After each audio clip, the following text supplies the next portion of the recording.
hồi ta chỉ su căng ngay trong nàng mà cha dòng ạ hồi ta chỉ về sẽ cất her na kle ngay chập van san san át lom na cất ton cha na lúc đi tu hồi ta si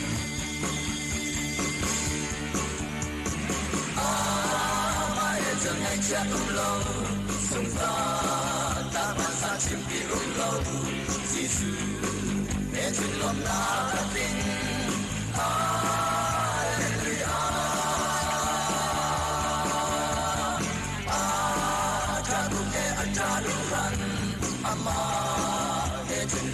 na cất tình ôi tổ Giêsu xin đặt ban bề tua lo in na khát lại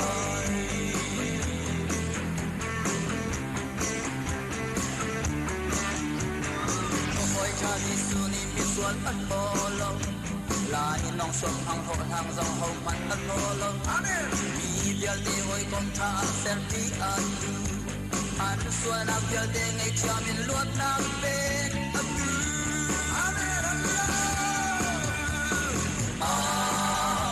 chân này chân lâu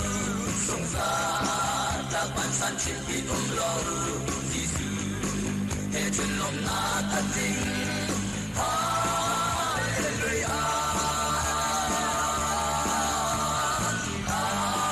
cha tu ke cha lu ran ama hệ chân lòng na ta tình ôi God Giêsu xin đắp ban bề tua lòng in na khát lại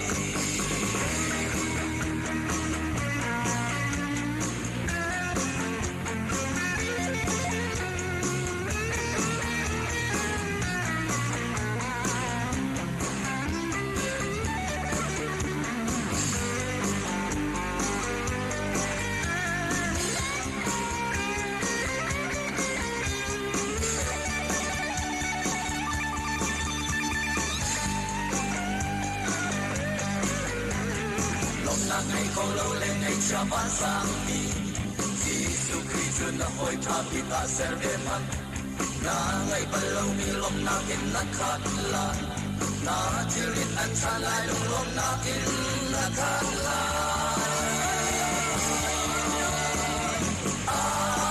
ma e chân ngày cha nông lâu sung ra ta ban san chim pi lâu Giêsu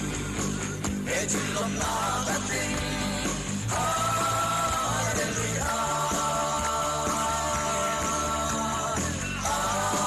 cha tu ke cha ran ama e chin long lom na kan ting oi ho Giêsu xin đắp ban bề tua lo in na khat la